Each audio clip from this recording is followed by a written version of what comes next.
Assalamualaikum dan selamat malam. Hai, firstly, Ima nak ucapkan banyak-banyak terima kasih kepada semua yang menonton channel YouTube Ima sebab Ima masih baru.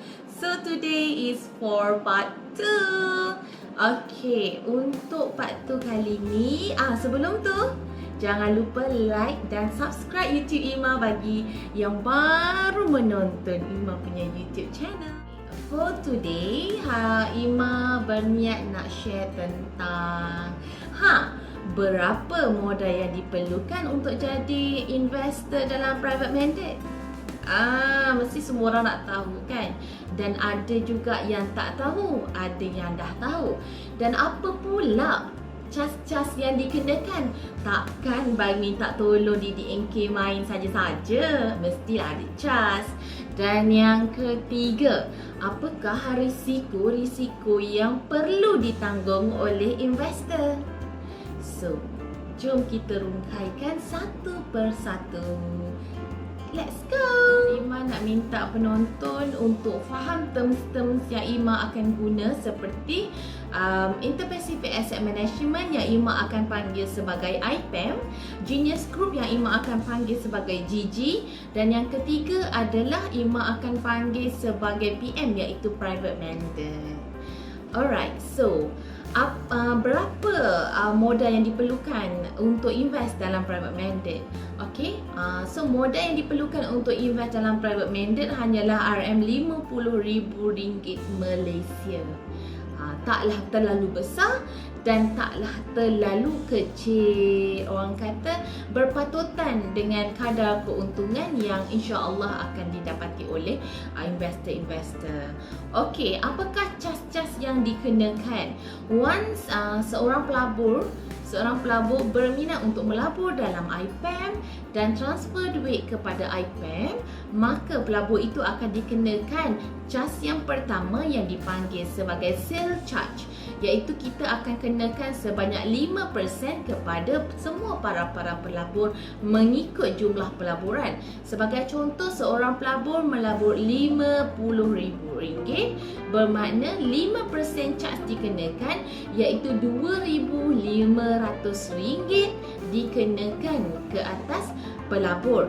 So, berapa nilaian pelaburan yang tinggal? Okey, nilaian pelaburan yang tinggal hanyalah 47,500 yang akan dikonvertkan ke dalam US dollar. Okey, itu adalah cas yang pertama. Kemudiannya kita akan dikenakan cas yang kedua yang dipanggil sebagai annual charge, iaitu 1.5% annual charge. Dan cas yang ketiga adalah yang kita panggil sebagai profit sharing ataupun performance fee. Okey, yang ini cas yang dikenakan 6 bulan sekali. Profit sharing untuk IPAM dan juga para pelabur adalah 20/80. Bermakna 20 adalah untuk pihak IPAM dan 80% adalah untuk para pelabur. Sebagai contoh, 6 bulan pertama, seorang pelabur ini mendapat keuntungan sebanyak RM20,000. So, 20% dikenakan terhadap pelabur selepas 6 bulan. Maka RM4,000 akan diberi kepada IPAM dan baki adalah kepada pelabur, iaitu sebanyak RM16,000.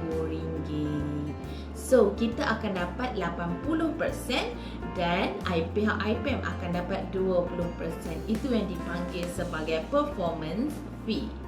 Bagi risiko, pada Ima agak rendah. Kenapa ya? Alright, jom dengar Ima cerita. Sebenarnya, pihak IPAM tidak mudah dan sewenang-wenangnya mereka akan laburkan dana-dana pelaburan ke dalam mana-mana saham yang tak stabil.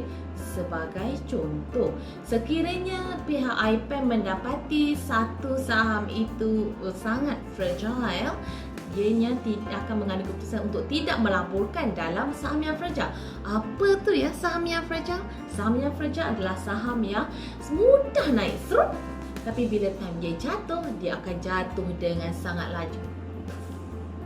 So, Untuk saham-saham macam tu, pihak IPM tidak akan sewenang-wenangnya laburkan dana kita. So, yang kedua, macam Iman cakap tadi, tidak mudah untuk laburkan. Pihak IPM sendiri pun akan buat 2-3 tapisan sebelum mendapati satu-satu saham itu layak untuk dilaburkan dan memberi keuntungan yang maksima. Yang paling penting, satu-satu saham itu patuh syariah, barulah pihak IPM akan membuat pelaburan dalam pasaran saham tersebut. So, tak mudah kan? Dan bukannya sewenang-wenangnya pihak IPM akan melakukan pelaburan terhadap dana-dana kita. Baiklah.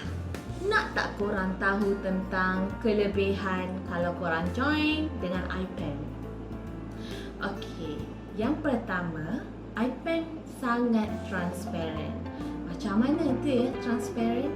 Okey, kalau korang melabur sebagai contoh lah ya, sebagai kalau korang melabur di ASP atau mana-mana kaunter-kaunter saham ataupun mana-mana platform pelaburan yang lain, adakah korang kenal siapa fund manager? Tak kenal, betul? Tapi di IPM, korang kenal siapa fund manager. Yang kedua, kenapa kita panggil ia sebagai transparent? Kita akan dapat tahu ke mana dana kita itu dilaporkan sehingga detail berapa unit pelaburan, berapa kos pelaburan dan berapa kuantiti yang dilaporkan dan berapa keuntungan akan dicatatkan dalam satu statement.